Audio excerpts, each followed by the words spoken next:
Well, 9 MLAs have not yet reached the Congress party meeting as well. This is also something which could turn into a huge turn of events. My colleague and our managing editor, Rakesh, with me on the broadcast. Rakesh, 9 विधायक कांग्रेस की meeting में भी नहीं पहुंचे हैं. क्या मायने निकाले जाएं इस खबर के? देखिए, कांग्रेस में इसको लेकर कांग्रेस के एक धड़ा ऐसा लगातार ये कहा जा रहा था कि जेडीयू के संपर्क में है और इसका अब इससे जोड़ना उचित होगा. ये थोड़ा आपको इंतजार करना पड़ेगा, लेकिन ये 10 विधायक पहुंचना, 9 विधायक नदारत रहे तो ये अटकलें लगेगी. क्या विधायक आखिरकार जिस तरह से नहीं पहुंचे हैं तो ये सवाल खड़ा होता है.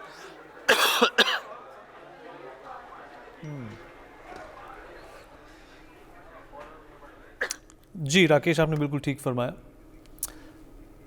Alright, well, the India alliance is under a lot of stress at this point in time. On one hand, you have Nitish Kumar, whose unpredictability has resulted in a turmoil in Bihar politics as well as the integrity of the India alliance as well. In fact, Nitish Kumar had visited the Bihar governor's residence on Republic Day with his deputy, I beg your pardon, without his deputy, Tejasvi Yadav, and there is perhaps a hint of a discord or dissonance between the Janata Dal United and the Rashtriya Janata Dal, both the parties who have been taking care of the government in the state of Bihar. Nitish Kumar has convened a session on Sunday at 10 a.m. and reports also say, sources tell us, that he could join hands officially and stake claim to the Chief Minister's post for an unprecedented 9th term. Breaking news coming in, Jairam Ramesh has said that Congress President has tried to talk to Nitish Kumar, and we don't know what was the result of this conversation, but obviously political honchos are making sure that Nitish Kumar does not turn into, well, he's called Paltu Ram for no reason. Rakesh, my colleague, still with us on the broadcast. Rakesh, कोशिश की जा रही है कि किसी न किसी तरह नीतीश कुमार को मनाने की, पर इतिहास गवाह है कि नीतीश कुमार जब ये निर्णय लेते हैं तो कम ही किसी की सुनते हैं. देखिए, नीतीश कुमार ने अब तय कर लिया, अब इसमें गुंजाइश नहीं है और केवल समय की बात है कि नीतीश कुमार कब जाकर जो है इस्तीफा सौंपते हैं, क्योंकि उन्होंने तय कर लिया है. जेडीयू के वरिष्ठ नेता से मेरी बातचीत हो रही थी, उन्होंने साफ कहा कि अब ये चैप्टर क्लोज हो गया है. आप 5 बार फ़ोन करते हैं, अगर नीतीश कुमार उपलब्ध नहीं होते हैं, जेडीयू की ओर से कहा गया कि फ़ोन नहीं आया, तो तमाम चीज़ें हैं जो कि अब कोई बचा नहीं है. आपने गणतंत्र दिवस के मुख्य कार्यक्रम में देखा कि दोनों नेताओं करीब 1.5 घंटा तक रहे, लेकिन कोई बातचीत नहीं हुई. राजभवन में जो कि एट होम होता है, उसमें आप गए नहीं, तेजस्वी गए नहीं.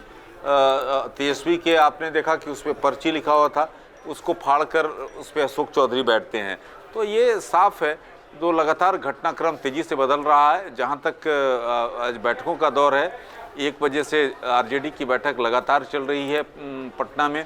उसके बाद बीजेपी कोर कमेटी की बैठक है, उस 4 बजे, तकरीबन 4 बजे जो है बीजेपी विधायक दल की बैठक है, 7 बजे हम पार्टी के विधायकों की बैठक है. तो तमाम बैठकों का दौर चल रहा है, लेकिन ये साफ है कि राकेश, एक और बड़ी खबर आ रही है दैट कांग्रेस प्रेसिडेंट मल्लिकार्जुन खड़गे in fact has been making efforts to speak with Bihar Chief Minister Nitish Kumar, but what we're getting to know is that they haven't been able to talk, as the Chief Minister has been saying consistently that he is busy and unable to talk to anyone.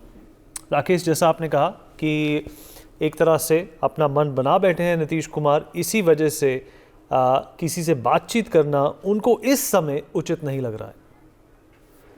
देखिए, साफ तौर पे ये कांग्रेस की ओर से आया है कि कोशिश की गई, लेकिन जिस तरह से जो वहाँ पर स्थितियां हैं, और आपको बता दूं कि जो हमारे पास सूत्रों के हवाले से जो खबर है, उसमें लालू प्रसाद यादव से उनकी बातचीत हुई. लालू प्रसाद यादव ने उनको ये बता दिया कि अब कुछ बचा नहीं, नीतीश कुमार से बात करने कोई फ़ायदा नहीं है, नीतीश कुमार ने तय कर लिया है. रही बात, अभी एक और बड़ी खबर है.